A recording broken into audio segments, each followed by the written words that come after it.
Remarkable. Remarquable. Remarkable. Remarquable.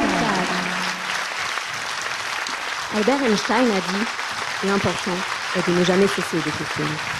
Toujours bien une petite citation d'Albert Einstein dans un TEDx. Notez bien qu'Albert Einstein n'a pas dit « L'important est de toujours trouver des réponses ». Et ça, ça nous arrange. Cela m'amène à partager ce soir avec vous les conclusions d'une étude que j'ai rigoureusement menée, grâce à laquelle j'ai modélisé le constat suivant. Dans la vie, il y a deux types de personnes. Celles qui se posent beaucoup de questions et celles qui privilégient une approche plus pragmatique des choses. Et là où cette étude nous intéresse ce soir, c'est qu'elle a révélé que statistiquement, les gens qui se posent beaucoup de questions regardent plus de TEDx que les autres. Alors moi, je fais partie de ceux qui se posent beaucoup de questions, donc Internet le sait. Et à chaque fois que je vais sur YouTube, les algorithmes me proposent de nouveaux TEDx dans les suggestions de vidéos là. Donc qu'est-ce que je fais ? Je clique encore et encore jusque très tard le soir. J'abreuve ainsi ma soif de connaissance grâce au TEDx. Bon, il faut dire que parfois, en même temps que j'écoute, je joue à Bubblegum Exterminator. Vous connaissez ? Bubblegum Exterminator, c'est un jeu flash avec des lapins qui font plein de bulles de chewing-gum. Il faut cliquer dessus le plus vite possible pour les faire exploser. Ah, c'est profondément satisfaisant. Ouais, donc au final, je ne sais pas auquel des deux je suis le plus dépendante. Le questionnement sur le sens de la vie grâce à YouTube ou le jeu flash. Mais d'après mon étude, les deux vont bien ensemble. Ah c'est scientifique, hein, on se vide la tête d'un côté, on se la remplit de l'autre. C'est des neurosciences, tout simplement. Donc les gens qui se posent beaucoup de questions, on regarde plus de TEDx que les autres. Par contre, on retrouve plus les pragmatiques sur scène. Par exemple, Heidi nous a parlé tout à l'heure de son métier de glaciologue. Alors, plus qu'un métier d'ailleurs, c'est une véritable passion pour elle, l'étude des glaciers. Bon, le seul truc un peu dommage, c'est que sa passion est en train de fondre. Mais qu'à cela ne tienne, les glaciers fondent. Elle va en Arctique faire des études sur le terrain. Ça glisse un peu, elle y va en ski. C'est fascinant cette détermination à aller droit au but, ce pragmatisme. Moi, c'est pas comme ça que je fonctionne. Moi, je m'interroge, je prends des chemins détournés, de questionnements.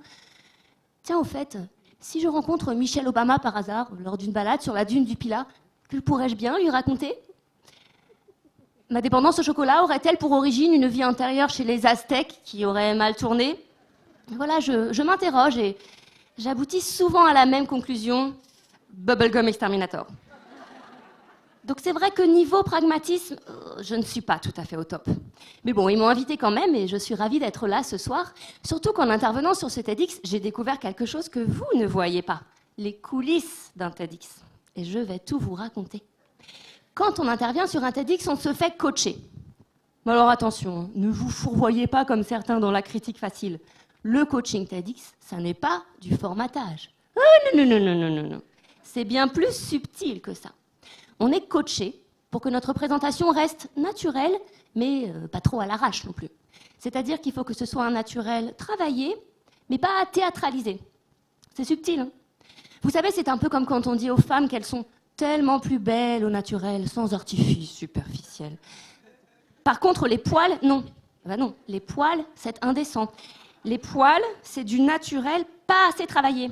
Vous voyez la subtilité ?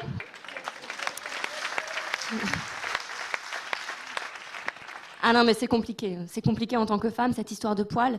Ça touche notre rapport à notre corps, à notre féminité. Ça peut même prendre une dimension militante, voire politique. Ah oui, les poils, on peut en faire un débat politique si on n'a que ça à foutre. Pour ou contre le port des poils dans les lieux publics ? L'épilation n'est-elle pas un symbole de soumission ? Alors moi, face à tous ces dilemmes existentiels, j'ai trouvé la solution, comme ça je ne me pose plus la question. Je m'épile, mais une seule jambe. Ah non, mais c'est extrêmement libérateur. C'est tellement libérateur que j'ai décidé de lancer mon propre mouvement dans la lignée des précédents grands mouvements de libération de la femme, mouvement que j'ai appelé mi-poilu, mi-lisse. Alors, ça marche avec les jambes, mais ça marche aussi avec les aisselles et avec le maillot. Mais là, il n'y a pas de photo, là. Non, mais attendez, c'est un TEDx, c'est pas la fête du slip. Ce nouveau mouvement que je lance est aussi l'occasion pour moi d'oser prendre pleinement ma place de leader afin que les femmes, comme les hommes d'ailleurs, suivent mon exemple pour se libérer des dictats de la société. À moitié du moins. Et oui, Sarah nous a parlé tout à l'heure des conclusions de sa thèse, comme quoi le leadership est autant masculin que féminin. Donc on le sait, le leadership n'a pas de sexe. Mais le leadership a-t-il des poils? Ça, on ne sait toujours pas. Bon, évidemment, ce TEDx n'est pas un TEDx comme les autres, c'est un TEDx Women. Ils ont quand même invité des hommes, histoire de respecter à peu près la parité. Oh, à peu près. Oh, ça va. 2 hommes pour 6 femmes. Bon, alors il se trouve que de manière tout à fait fortuite, ce sont les 2 hommes qui concluent chacune des 2 parties. Mais alors ça, c'est un hasard. Hein. Enfin, vraiment, j'en ai parlé avec les organisateurs, ça n'est pas du tout une volonté que les hommes aient le dernier mot. C'est juste que, bon, bah, ça se goupillait bien comme ça.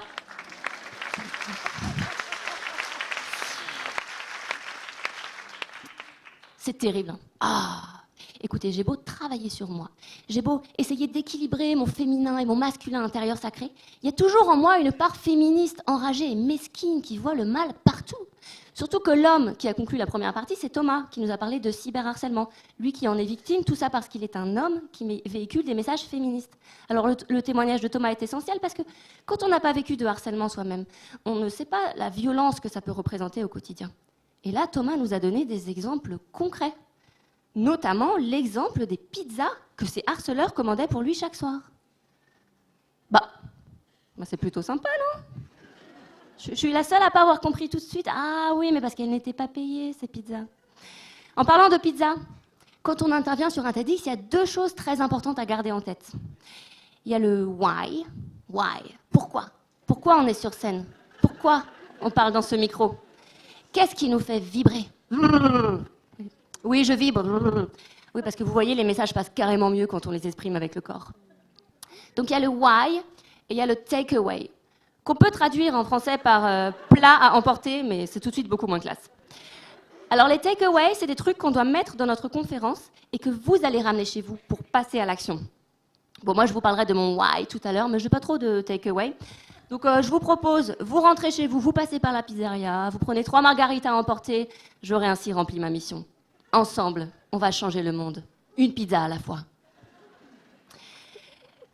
Bon, vous l'avez compris, je pense, je suis vraiment une grande fan des TEDx. Mais je garde un esprit critique, néanmoins, c'est important. Et si je peux me permettre une critique constructive des TEDx?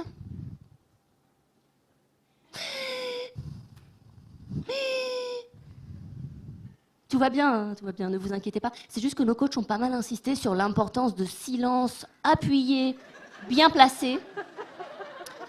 Bon, celui-là n'était peut-être pas si bien placé que ça. Et pas assez appuyé, je pense, mais il faut que la présentation respire, vous comprenez? Je disais donc que si je peux me permettre une critique constructive des TEDx, je trouve que 12 minutes, maximum 17 pour chaque conférence, c'est un peu long. Surtout avec tous les silences qu'il faut mettre dedans. Donc je l'avoue, certains soirs, seule face à mon écran d'ordinateur, il m'arrive de trahir les TEDx. Quand j'ai besoin d'aller au cœur des choses, de retrouver l'essence pure des concepts clés de notre société, je regarde un autre genre de vidéos qui enrichissent Internet. Vous avez le genre de documentaire en version carrée, avec des énormes sous-titres, et qui durent 3, voire 4 minutes, et qui se mettent en route tout seul sur les réseaux sociaux, donc en fait on ne choisit même pas ce qu'on regarde. Là, c'est percutant. Là, on va droit au but et on change en profondeur la vie des gens qui regardent. Je me souviens comme ça, un jour, j'avais vu la vidéo d'une famille qui était passée au 0 déchet. Et ils montraient le volume de leurs déchets. En une année, ça tenait dans une petite jarre, dans laquelle il y avait notamment un pansement usagé. Un de leurs enfants était un jour rentré de l'école avec ce pansement. Et il n'avait pas su le recycler. Le pansement, hein, pas l'enfant. Eh bien, figurez-vous que cette vidéo de 4 minutes a eu un très fort impact sur moi. Puisque depuis, bon, je ne suis pas tout à fait passée au 0 déchet, même si je fais de mon mieux. Par contre, à chaque fois que je mets un pansement à l'un de mes enfants, j'y pense, à chaque fois. Surtout que j'ai 2 enfants. Ils sont encore assez jeunes. Donc, quand je mets un pansement à l'un, ça ne rate jamais. L'autre se met subitement à pleurer et il me montre une vieille égratignure cicatrisée 5 mois plus tôt. Mais voir son frère avec un pansement, et pas lui, ravive son ancienne douleur. Et il est visiblement en grande souffrance. Donc je lui mets à lui aussi un pansement. Voilà, donc 2 pansements pour un bobo. Je culpabilise doublement par rapport à mon empreinte écologique. Mais heureusement que les TEDx sont là pour rattraper le coup. Car j'ai trouvé la solution grâce à Clara. Clara, architecte, nous a parlé tout à l'heure de mettre en lien les déchets de la construction avec les habitats dégradés.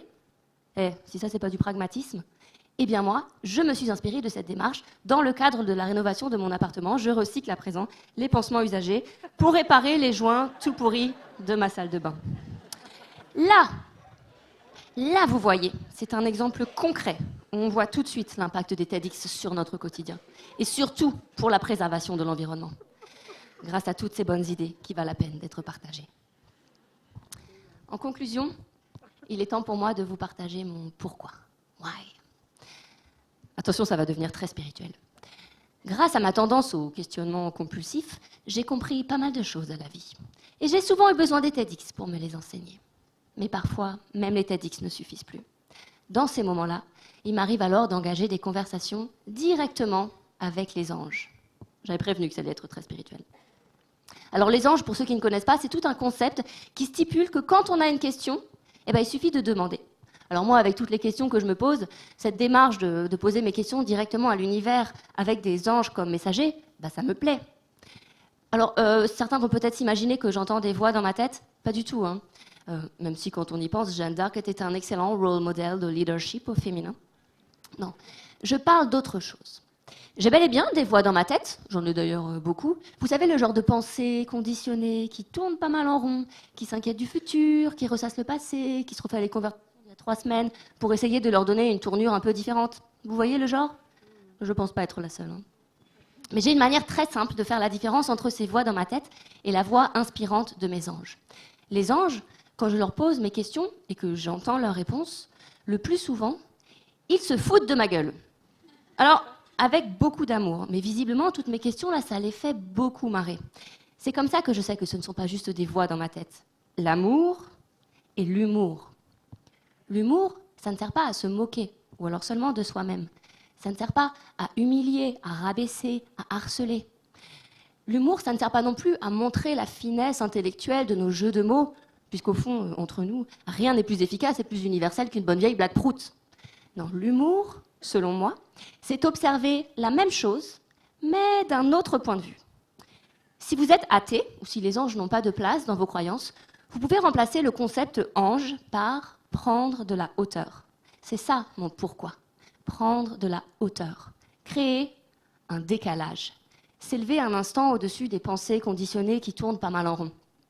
L'humour, ça n'est pas se voiler la face sur les problèmes du monde, on rigole un bon coup et on n'y pense plus.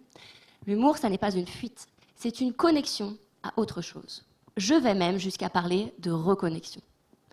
Alors, s'il nous arrive de nous identifier à nos réalisations, à nos possessions, à notre prestige, ou même à notre prétendue médiocrité ou à notre souffrance, s'il nous arrive de penser qu'une personne est plus remarquable qu'une autre, c'est peut-être le bon moment de prendre de la hauteur. Par exemple, en y mettant de l'humour, ou quand vraiment ça n'est pas drôle du tout, en y mettant de l'amour, en accueillant, en écoutant, l'esprit ouvert à l'autre et à soi-même, comme ce que vous, public, êtes venu faire ce soir avec toute votre bienveillance. Et gardons bien en tête que les anges ont beau trouver ça très drôle, toutes nos questions-là, ils ne peuvent pas faire de conférences TEDx. Pas plus qu'ils ne peuvent regarder de TEDx jusqu'à très tard le soir en jouant à Bubblegum Exterminator. Alors prenons pleinement notre place d'être humain, connectés mais incarnés. Que nous soyons plutôt du genre pragmatique ou du genre à nous poser beaucoup de questions, voire un peu trop. Je conclurai avec un message clé, parce que c'est toujours bien d'avoir un message clé dans un TEDx. Soyons inspirés, et alors nous serons inspirants, tel un TEDx incarné au quotidien. Merci.